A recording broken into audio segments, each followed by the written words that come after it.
नमस्कार, मैं शिमला से राजेश मल्होत्रा। आप दिव्य हिमाचल टीवी देख रहे हैं। शाम के 6 बज गए हैं। आज दिन भर की अपडेट के साथ हम इस बुलेटिन में आपके साथ जुड़े हैं। आज अभी तक की पूरे प्रदेश की सबसे बड़ी खबरों की जानकारी आपको देंगे। और चंबा से एक अच्छी खबर ये है कि अब जो मिंजर की तैयारियां हैं उस तरफ से काम शुरू हो गया है। सलूनी में जो धारा 144 लगी थी मनोहर हत्याकांड की वजह से, उसको भी लिफ्ट कर दिया गया है और बाकी चीज़ें अब सामान्य हो रही हैं। जहाँ तक एक बड़ी अपडेट मुख्यमंत्री के दौरे को लेकर आ रही है, कल हमने आपको बताया था कि अपने स्वास्थ्य परीक्षण के लिए वो आईजीएमसी के बाद फोर्टिस गए थे, अभी चंडीगढ़ में ही हैं। और अगले जो सीएम शेड्यूल को लेकर जो सूचना आई है वो भी आपके साथ साझा करेंगे।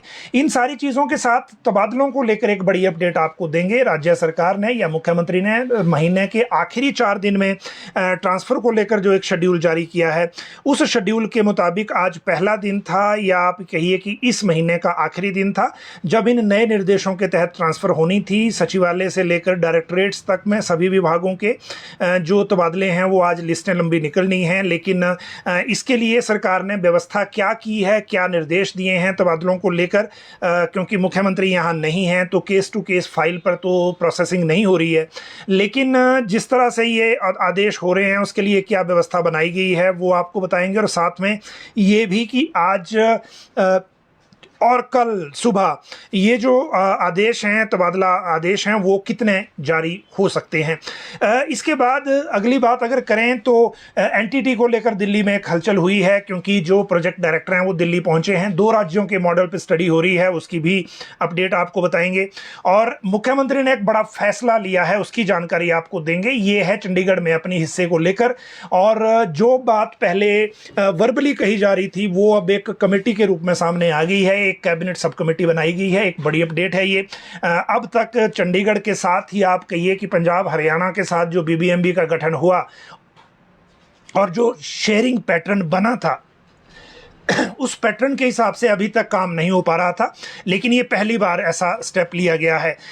एक और बात, जो पूर्व मुख्यमंत्री जयराम ठाकुर की सरकार के दौरान का मामला है, उस फैसले को वर्तमान सरकार ने बदल दिया है। ये कॉलेजों के अधिग्रहण को लेकर है, प्राइवेट कॉलेजेस के अधिग्रहण को लेकर है, और इसकी भी आपको जानकारी देंगे। ये सारे मामले हैं। मौसम की बात से शुरुआत करेंगे, और मौसम से शुरुआत इसलिए करेंगे क्योंकि जो मानसून है वो एक्टिव है। जो डेथ्स हैं वो लगातार वैसे हो ही रही हैं, जो हादसों की वजह से है, कहीं बहने की वजह से, कहीं डूबने की वजह से है, और बाकी जो सड़क हादसे, रोड इसमें हो रहे हैं, एक्सीडेंट हो रहे हैं गाड़ियों के, वो एक अलग मैटर है। अभी तक 3 जुलाई तक जो प्रेजेंट एक तरह से जो स्पेल चल रहा है मॉनसून का, वो वैसे ही रहने वाला है। और कुछ क्षेत्रों में रुक रुक के जिस तरह से बारिश होती है वो रहेगी, और उसके बाद का फोरकास्ट अभी आना बाकी है। लेकिन इसके बीच एक जो अपडेट है, एक बड़ी अपडेट शिमला को लेकर है, क्योंकि यहाँ भी अब हाल ही में रोहडू में 3 मौतें डूबने के कारण हुई थी, और उसमें जुब्बल और रोहडू क्षेत्र के 2 युवक भी थे। लेकिन शिमला जिला की बात करें अकेला, तो 5 साल में 105 लोगों की मौत हुई है डूबने से, अकेले शिमला जिला में। बाकी पूरे जो प्रदेश की बात है उसमें क्या हुआ होगा वो आप अंदाज़ा लगा सकते हैं। इसीलिए अब शिमला पुलिस ने और जिला प्रशासन ने मिलकर नदियों के किनारे के जो ब्लैक स्पॉट हैं उसको चिन्हित करने की एक नई मुहिम शुरू की है, कि जैसे धोखा लग जाता है, नहाने के बहाने पानी में उतरते हैं, भाव तेज होता है और फिर ऐसे इंसिडेंट होते हैं। तो अब इन ब्लैक स्पॉट्स की जो पहचान की जाएगी, उसके बाद यहाँ पुलिस जवान तैनात करने पर या साइन बोर्ड लगाने को लेकर फैसला होगा, और फिर उसके अनुसार आगे चीज़ें चलेंगी। सेब पर भाजपा बनाम कांग्रेस आज हुआ है, क्योंकि मुख्यमंत्री के जो प्रधान सलाहकार हैं मीडिया के, नरेश चौहान, उन्होंने एक प्रेस वार्ता की, और इस प्रेस वार्ता के बाद डॉक्टर राजीव बिंदल जो भाजपा के अध्यक्ष हैं उन्होंने जवाब दिया। तो ये दोनों एक तरह से आमने सामने थे आज इन दोनों मामलों को लेकर। और ये आपको बात इसलिए बताना ज़रूरी है क्योंकि केंद्र सरकार ने जो अमेरिकी वाशिंगटन एप्पल है उस पर जो आयात शुल्क है वो उसमें 20% की कटौती कर दी है। और इस कटौती के कारण जो नरेश चौहान है उन्होंने आज दावा किया कि हिमाचल का सेब कारोबारी प्रभावित होगा, क्योंकि 7 लाख परिवार यहाँ सेब के कारोबार से जुड़े हैं। हैं, और अगर विदेशी सेब को वहाँ इंपोर्ट के लिए भारत सरकार इस तरह के फैसले लेगी तो फिर उसका असर जो है वो यहाँ के जो ग्रोअर हैं उन पे पड़ेगा। और इसीलिए केंद्र सरकार को इस फैसले को पलटना चाहिए, इसको बदलना चाहिए। हिमाचल के सेब का जीडीपी में बहुत बड़ा शेयर है, और प्रधानमंत्री मोदी अमेरिका दौरे से वापस लौटे हैं और लौटते ही उन्होंने ये फैसला लिया जो हिमाचल के जो बागवान हैं उनके लिए घातक है।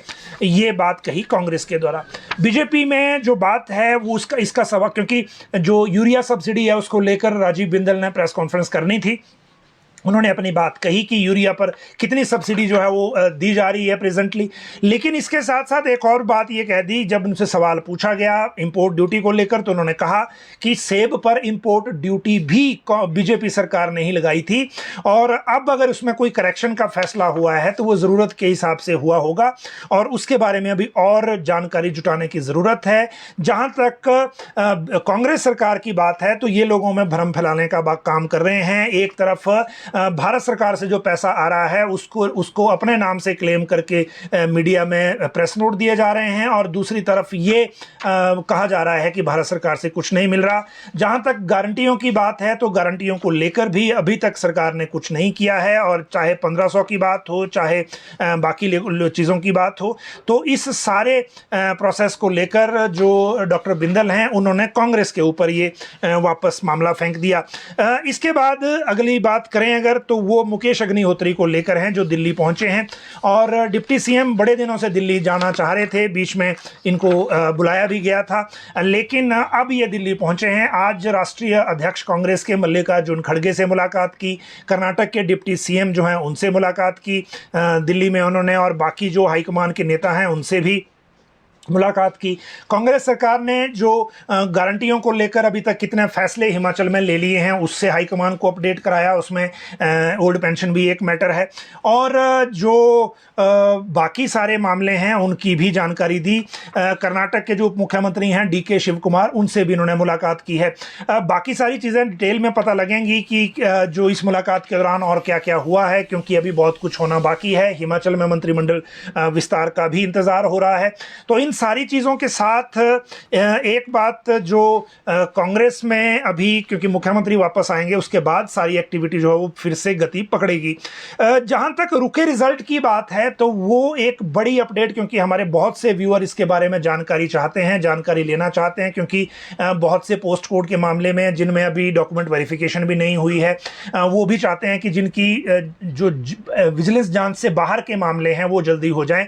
लेकिन कल मुख्य सचिव प्रबोध सक्सेना ने एक बड़ी बैठक बुलाई है। इसको हाई पावर कमेटी कहा जा रहा है, क्योंकि चीफ सेक्रेटरी की अध्यक्षता में ये बैठक होगी, और इस बैठक को इस मजबूरी में बुलाना पड़ रहा है क्योंकि हमीरपुर कर्मचारी चयन आयोग से संबंधित जो पुराने मामले हाई कोर्ट में चल रहे थे, और इसमें से बहुत सारे मामले इवैल्यूएशन के वक्त के हैं जब 15 नंबर से इवैल्यूएशन करते थे, और कुछ जो हैं वो मेरिट में बदलाव को लेकर हैं, जिन भर्ती परीक्षाओं का रिजल्ट घोषित हो चुका है और कर्मचारी जो हैं वो ड्यूटी ज्वाइन कर चुके हैं। अब उनमें हाई कोर्ट से फैसले आ रहे हैं, उन फैसलों को इंप्लीमेंट कौन करेगा ये समझ नहीं आ रहा, क्योंकि प्रेजेंटली जो ओएसडी बनाए गए हैं टेक्निकल यूनिवर्सिटी के रजिस्ट्रार, उनको उस वर्किंग का पता है नहीं, ना उनके पास उस तरह का स्टाफ अवेलेबल है जो वहां रिकॉर्ड को देख सके। तो एक तो सबसे बड़ी बात यह है कि जो कोर्ट से फैसले आ रहे हैं हमीरपुर कर्मचारी चयन आयोग की भर्ती प्रक्रियाओं से संबंधित, उनको लागू कौन करेगा, इसको लेकर बैठक बुलाई गई है। साथ में जो अभी भर्तियां रुकी हुई हैं, मतलब जो प्रोसेस में हमीरपुर में चल रही थी, बाद में लोक सेवा आयोग को ट्रांसफर होनी थी, और जो विजिलेंस इंक्वायरी से बाहर हैं उनको लेकर भी बात होगी, और जो विजिलेंस इंक्वायरी के अंदर हैं उनको लेकर भी बात होगी। इनमें से 22 में से 5 पोस्ट कोड विजिलेंस ने छोड़ दिए थे, बाकी सारे 17 पोस्ट कोड जो हैं वो विजिलेंस के पास हैं अभी, उनको लेकर भी बात होगी। इसीलिए मुख्य सचिव ने कल की बैठक में विजिलेंस के जो प्रिंसिपल सेक्रेटरी हैं भरत खेड़ा उनको बुलाया है, जो इंक्वायरी कमेटी के चेयरमैन थे शिक्षा सचिव अभिषेक जैन उनको बुलाया है, जो डीजीपी हैं सतवंत अटवाल उनको बुलाया है, और उनके साथ साथ लोक सेवा आयोग के सेक्रेटरी बुलाए गए हैं, ओएसडी हमीरपुर वाले वो बुलाए गए हैं, लॉ के लोग उसमें होंगे, विधि विभाग के, और बाकी जो कंसर्न जितने भी स्टेक होल्डर हैं सभी इस बैठक में होंगे। और हम उम्मीद कर रहे हैं कि क्योंकि लोक सेवा आयोग ने कुछ भर्तियों के मामले में तेजी दिखाई है, अभी तक 5 रिजल्ट आ गए हैं, 2 डॉक्यूमेंट वेरिफिकेशन की शेड्यूल आ गया है, लेकिन अब आगे जो व्यवस्था चलनी है उसको लेकर कल की बैठक में कोई जो रास्ता है वो निकलेगा, ऐसी उम्मीद है। घर बैठे अगर अब आप लर्निंग लाइसेंस पा सकते हैं। एक बड़ी खबर, जो चीज़ें जब ऑनलाइन हो जाती हैं, आधार से कनेक्ट हो जाती हैं, तो बायोमेट्रिक रिकॉर्ड के माध्यम से इनका इस्तेमाल किया जा सकता है। राज्य सरकार ने भी ट्रांसपोर्ट डिपार्टमेंट यानी कि आरटीओ के माध्यम से अब लर्नर लाइसेंस अगर आपने ड्राइविंग का बनाना है, अगर आपकी एज जो है वो ड्राइविंग लाइसेंस बनाने की हो गई है, तो अपने घर से ही आप मोबाइल के जरिए या कंप्यूटर के जरिए ऑनलाइन अप्लाई कर सकते हैं। आपको किसी भी सुगम केंद्र में जाने की ज़रूरत नहीं है, किसी आरटीओ ऑफिस में जाने की ज़रूरत नहीं है, किसी एसडीएम ऑफिस में जाने की ज़रूरत नहीं है, और ऑनलाइन आपको लर्नर लाइसेंस मिल जाएगा। जब ड्राइविंग टेस्ट होगा उसके बाद जब लाइसेंस फाइनल होगा तब आपको वहाँ फिजिकली जाना है, अदरवाइज लर्निंग लाइसेंस के लिए अब जाने की ज़रूरत नहीं है। ये हिमाचल में इस व्यवस्था को लागू किया जा रहा है और आज सरकार की तरफ से ऑफिशियली इसका एक प्रेस नोट जारी कर जानकारी दी गई है कि यहाँ इस जो सिस्टम को अब हिमाचल में इफेक्टिवली लागू किया जा रहा है। जहाँ तक बात एनपीएस रिटायरी क्यों उलझे हैं, ये अपने आप में एक बड़ी बात है।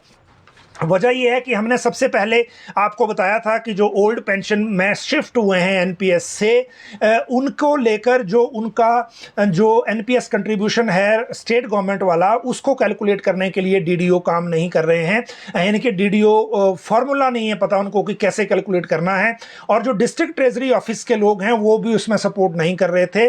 उसके बाद हमने एक खबर छापी थी, खबर के बाद फाइनेंस डिपार्टमेंट ने उसका कॉन्ग्रेजेंस लिया, और जिनका, क्योंकि इसमें जो एनपीएस एसोसिएशन के जो महासचिव हैं भरत शर्मा, उनका भी वर्जन छपा था, तो फिर उन्हीं से ये पूछा फाइनेंस डिपार्टमेंट ने कि इस खबर में आपका नाम है तो आप ये बताइए कि कौन ये नहीं बता रहा है कि कौन डीडीओ आपको सपोर्ट नहीं कर रहा है। उसके बाद उन्होंने जानकारी उसकी दी, फिर उसके बाद सेक्रेटरी फाइनेंस अक्षय सूद ने इसकी एक बैठक करनी थी, आज ही वो वापस छुट्टी से आए हैं। लेकिन अब एक नई बात ये पता लगी है कि अब जो रिटायरी हो रहे हैं, क्योंकि आज 30 जून है देखिए, और इसमें एनपीएस के आज की डेट में बहुत से कर्मचारी रिटायर भी होंगे। जो भी रिटायर हो रहे हैं उनको सबसे पहले समस्या ये आ रही है कि वो राज्य सरकार का जो, क्योंकि अगर आपको ओल्ड पेंशन लेनी है तो स्टेट गवर्नमेंट का जो शेयर है वो आपको सारा लौटाना है डिविडेंड के को जोड़ते हुए, तो उसको कैलकुलेट कौन करेगा। पहले हिस्सेदारी 10% थी, फिर 14% हो गई, बीच में कुछ इंटरेस्ट भी लगा होगा, कोई डिविडेंड भी लगा होगा, या फिर विड्रॉल भी किया होगा, तो वो सारा कैलकुलेट करके देना है ताकि कर्मचारी रिटायरमेंट के दौरान उसको सरकार को वापस करके अपना एनरोलमेंट ओपीएस में कर सके। ये नहीं हो रहा है। आज की डेट में जो रिटायर हो रहे हैं वो भी परेशान है कर्मचारी, क्योंकि कम से कम 7 की जो फोन कॉल्स हमें भी आई, और उसके बाद हमने ही बल्कि सेक्रेटरी जो फाइनेंस है उनको भी इसकी जानकारी दी। अब एक नई बात ये की गई है कि जो इफेक्टेड हैं, मतलब जो अभी रिटायर हुए हैं और जिनके डीडीओ कैलकुलेट नहीं कर रहे हैं इसको, तो उनको रिप्रेजेंट करने को कहा गया है। फिर उसके बाद फाइनेंस डिपार्टमेंट एक ऑर्डर पास करेगा जो सभी डीडीओज के लिए होगा कि उन्होंने अपनी जो कैलकुलेशन है वो किस तरह से करनी है और किस तरह से वो ओल्ड पेंशन में शिफ्ट होंगे। लेकिन क्योंकि अभी दिक्कत ये है कि जो कैलकुलेशन है वो किसी ने अभी तक ऑथेंटिकेट नहीं की है, जो आरटीआई के माध्यम से भी एनएसडीएल से डाटा लिया जा रहा है, क्योंकि डीडीओज को इसका एक तरह से अनुभव ही नहीं है। और ये मामला ऐसा होता है कि अगर कोई रिकवरी बच गई, हालांकि जो एसओपी जारी हुई है उसमें ये लिखा गया है कि अगर रिकवरी में बाद में ऐसा लगा कि कर्मचारी से कुछ और लेने को है तो वो पेंशन से काट लिया जाएगा, तो वो तो रिस्क कवर है उसमें, लेकिन डीडीओ कम से कम अपनी जिम्मेदारी तय होने से शायद बच रहे हैं। और इसीलिए ये व्यवस्था की गई है कि जो रिटायरी अभी हैं, जो रिटायर हो रहे हैं, जिनको ऐसा लग रहा है कि उनका जो कैलकुलेशन नहीं हो रही है, उनको रिप्रेजेंट करने के लिए कहा गया है। और जब ये रिप्रेजेंट करेंगे तो फाइनेंस पर इसमें ऑर्डर पास करेगा जो सबके लिए होगा। सीएम सुक्खू ने एक बड़ा धमाका किया है, पहले कहा जा रहा था लेकिन अब नोटिफिकेशन हो गई है और भी कैबिनेट सब कमेटी बन गई है। हिमाचल का बीबीएमबी के गठन के बाद एक शेयर बीबीएमबी में था ऑल पार्टनर स्टेट्स में, चाहे वो राजस्थान है, पंजाब है, हरियाणा है, हिमाचल भी उसका एक पार्ट है। लेकिन जब पंजाब रीऑर्गेनाइजेशन एक्ट की बात हुई, जिसको पंजाब भी बात कर रहा है कि शानन प्रोजेक्ट हमने इसलिए नहीं लौटाना है क्योंकि वो लीज का मसला नहीं है, वो पंजाब रीऑर्गेनाइजेशन एक्ट में हमें ट्रांसफर हुआ है तो वो हमारी प्रॉपर्टी है, जबकि हिमाचल कह रहा है कि ऐसा नहीं है। बीबीएमबी से मुख्यमंत्री कह रहे हैं कि जो आपकी रॉयल्टी, क्योंकि बीबीएमबी के प्रोजेक्ट ऐसे वक्त में बने थे जब रॉयल्टी का कंसेप्ट था नहीं, और अब बीबीएमबी के प्रोजेक्ट प्योर मुनाफा कमा रहे हैं अपने स्टेट्स की बिजली के लिए। लेकिन हिमाचल कह रहा है कि हमें रॉयल्टी दीजिए या फिर बिजली में शेयर बढ़ाइए। अब वो ऐसा नहीं करें तो दूसरी जो चीज़ है वो ये शुरू हो गई है कि चंडीगढ़ में हिमाचल को 7.19% हिस्सा चाहिए, जो अब तक नहीं मिला और ना ही किसी मुख्यमंत्री ने इस बात को उठाया, एटलीस्ट लड़ाई के तौर पर। अब मुख्यमंत्री सुखविंदर सिंह सुक्खू ने एक कैबिनेट सब कमेटी बनाई है, और ये जो कैबिनेट सब कमेटी है ये क्या काम करेगी ये भी देखिए। Cabinet sub committee to look into the claims of Himachal for its share in BBMB projects and Chandigarh UT under Punjab reorganisation act and other interstate agreement which will comprise of Shri Chandra Kumar, ये agriculture minister हैं, हर्षवर्धन चौहान इंडस्ट्री मिनिस्टर हैं, Jagat Singh Negi revenue minister हैं, और member secretary बनाया गया है इस sub committee में एमपीपी एंड पावर के सेक्रेटरी को। तो ये पहली बार राज्य सरकार के स्तर पर एक कैबिनेट सब कमेटी का गठन हुआ है, और वो गठन हुआ है चंडीगढ़ में हिस्सेदारी को लेकर। और ये क्लेम पहली बार किसी मुख्यमंत्री ने ओपन किया है, मतलब ओपन इन द सेंस कि सबको बोल के किया है। और अब जब पंजाब के साथ डेफिनेटली कोर्ट में लड़ाई शुरू होगी शानन प्रोजेक्ट को लेकर, क्योंकि अगले साल वो लीज पूरी हो रही है, और हिमाचल ये चाहता है कि बिना किसी लड़ाई के केंद्र सरकार इसमें मदद करे, क्योंकि पंजाब रीऑर्गेनाइजेशन एक्ट में केंद्र के पास अधिकार है। और उस वक्त भी जब नोटिफिकेशन हुई थी तो इसी आधार पर शानन उनको दिया गया था, क्योंकि हिमाचल के पास ना तो बिजली बोर्ड था ना कोई पावर कॉरपोरेशन थी। तो ये लड़ाई अब ना केवल शानन प्रोजेक्ट की होगी, लेकिन हिमाचल के हितों के लिए चंडीगढ़ में भी हम 7.19% की हिस्सेदारी अब क्लेम कर पाएंगे, क्योंकि कैबिनेट सब कमेटी को यह मैंडेट दिया गया है कि वो हिमाचल के प्रॉपर्टी या हिमाचल की हिस्सेदारी चंडीगढ़ में एंश्योर करे और रिपोर्ट दे सरकार को। सरकार की रिपोर्ट आने के बाद केंद्र सरकार से इस मामले को उठाया जाएगा, और बीबीएमबी के बीच में जो हमारा हिस्सा बनता है उसको लेने के लिए सरकार फिर काम करेगी। इसके बाद जयराम सरकार का एक फैसला पलटा है दोबारा से। पिछली कैबिनेट का ये फैसला था, लेकिन हम भी नोटिफिकेशन का इंतजार कर रहे थे। नोटिफिकेशन अब एक की आ गई है, एक की बाकी है। मसला है टेकन ओवर किए गए डिग्री कॉलेजेस का। जयराम सरकार जब थी तो 17 जून 2021 को डंगार में, घुमारवीं के डंगार में संस्कृत कॉलेज एक था, उसको टेकन ओवर किया गया, सरकारी बना लिया गया, प्राइवेट कॉलेज था, लेकिन इनके स्टाफ को टेक ओवर नहीं किया गया। दूसरा कॉलेज था सुबाथू सोलन का, ये आता है केडी, जो ये सुल्तानपुरी या विनोद सुल्तानपुरी इनकी कंस्टिट्यूंसी में। इस कॉलेज को जयराम सरकार ने 14 अक्टूबर 2022 को टेक ओवर किया, और ठीक एक दिन पहले, क्योंकि 15 अक्टूबर को चुनाव आचार संहिता लग गई थी, लेकिन इस कॉलेज का जो स्टाफ था वो टेक ओवर हो गया था। और जो ये डंगार कॉलेज है इसका स्टाफ टेक ओवर नहीं हुआ था, लेकिन सरकार ने इस कॉलेज को ले लिया था। अब पिछली कैबिनेट में राज्य सरकार ने इन दोनों कॉलेजेस का जो टेकन ओवर था वो डिसीजन रद्द कर दिया है। मतलब जो टेकन ओवर हुआ है सुबाथू कॉलेज का स्टाफ भी वो टर्मिनेट होगा, और जो डंगार कॉलेज है उसके लिए नोटिफिकेशन हो गई है। सुबाथू कॉलेज के लिए जो नोटिफिकेशन है वो मंत्री महोदय ने साइन कर दी है, अभी इसकी नोटिफिकेशन फाइनल होना बाकी है। इनके मुख्य जो शिक्षा सचिव हैं उनके दफ्तर से अभी नहीं निकली है। तो ये दोनों मामले जो हैं वो कैबिनेट ने पिछली बार कर दिए थे। और हैरानी की बात इसमें सिर्फ एक आपको लगेगी कि जो टेकन ओवर डिसीजन है वो सरकार ने जो नोटिफिकेशन की थी पहले मामले रिव्यू करने की, वो थी अप्रैल 2021 से, मतलब जो पिछली सरकार के 8 महीने का। लेकिन ये पिछले 2 साल का डिसीजन है, यानी कि 2021 का डिसीजन है। उस टाइमलाइन से बाहर का डंगार वाला जो संस्कृत कॉलेज का, जिसको टेक ओवर किया गया था, जिसको अब रद्द कर दिया गया है। तो ये अपने आप में एक बड़ा फैसला है, और जिसकी जानकारी हमने आपको दी। अब एनटीटी को पर दिल्ली में एक बड़ी हलचल है, उसकी बात कर लें। हमने आपको बताया था कि शिक्षा मंत्री ने जो पिछली समीक्षा बैठक की थी, उस समीक्षा बैठक के दौरान ये डिसीजन लिया था कि जो एनटीटी को लेकर एक पॉलिसी बनानी है, भर्ती करनी है, उसमें पहले एक बार दोबारा से शिक्षा मंत्रालय, भारत सरकार और एनसीटीई के पास समग्र शिक्षा के प्रोजेक्ट डायरेक्टर को स्पेशल मैसेंजर के माध्यम से भेजा जाएगा। और स्पेशल मैसेंजर के माध्यम से जाने के बाद जो वहाँ भेजा जाएगा, तो वहाँ पर बात की जाएगी कि एनटीटी का फॉर्मेट रहेगा क्या और एनटीटी को किस तरह से लागू करना है। आज राजेश शर्मा जो समग्र शिक्षा के डायरेक्टर हैं वो दिल्ली में हैं। पहले उन्होंने मंत्रालय में बात कर ली है, उसके बाद एनसीटी में अभी शाम को मिलना था, फिर पता लगेगा कि वो किस पॉलिसी को लेकर एग्री होते हैं। वैसे 50 करोड़ के आसपास का बजट है जिस ये भर्ती होनी है और उसके बाद आगे चीज़ें चलेंगी। जहां तक अभी तक की कोशिश है, भारत सरकार के मंत्रालय में भी बातचीत में या दो तरह के मॉडल सामने आए हैं, एक तो चंडीगढ़ का मॉडल यूटी का और एक दिल्ली सरकार का। लेकिन दोनों में ही जो सूचना है उसके मुताबिक 2 साल का जो डिप्लोमा है उसी तरफ को बात जारी है। इवन डीईसी में भी 2 साल का ही उसमें जो सामने आ रहा है। लेकिन क्योंकि अभी फाइनल नहीं है इसलिए हम इसकी विस्तार से डिटेल में नहीं जाएंगे जब तक फाइनल चीज़ें नहीं हो जाती। और सरकार जब आके इसको फिर, क्योंकि रिपोर्ट देंगे वो मंत्री को, मंत्री फिर 1 तारीख को कल वापस आ रहे हैं, उसके बाद अपने विभाग की रिव्यू भी करेंगे और फिर अगली कैबिनेट से पहले ये तय होगा कि इसमें आगे होना क्या है।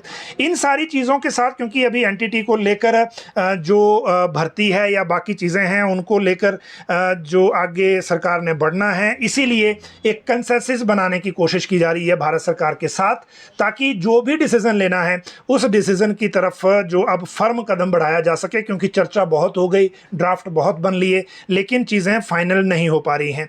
अब देखिए अगली बात जो है वो है जो सीएम के सभी दौरे स्थगित हो गए हैं। ये सूचना ही है अभी, क्योंकि जो मेडिकल एडवाइस उन्होंने कल चंडीगढ़ में ली थी, फोर्टिस में गए थे आईजीएमसी के बाद, अभी भी चंडीगढ़ ही हैं और पहले ये कहा गया था कि 2 दिन रेस्ट करेंगे, उसके बाद शायद शिमला वापस आ जाएं।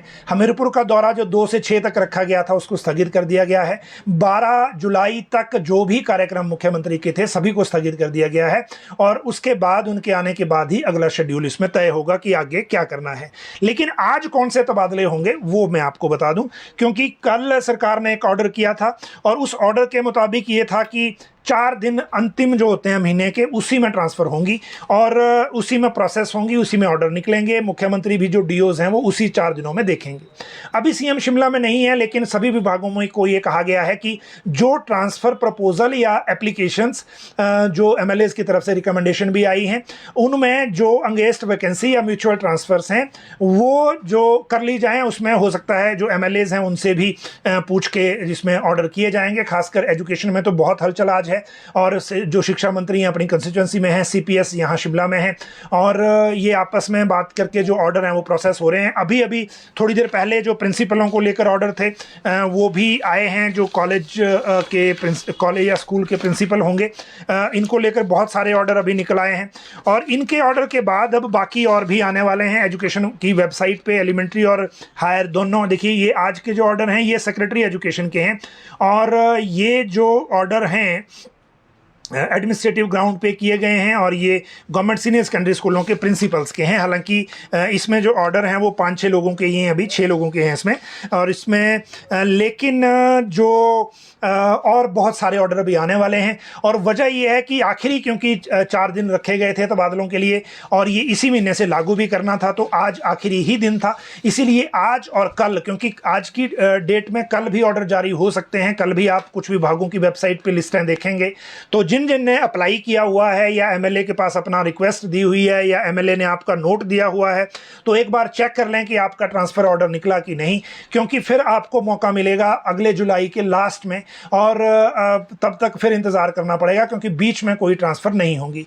तो ये आज की कुछ प्रमुख बातें थी जो अभी चल रही हैं। बाकी जो भी नई अपडेट आएगी हम आपके साथ साझा करेंगे। आपकी कोई क्वेरी है तो इसी कमेंट बॉक्स में डालें और आप सब लोग लाइव जुड़े, बहुत बहुत शुक्रिया।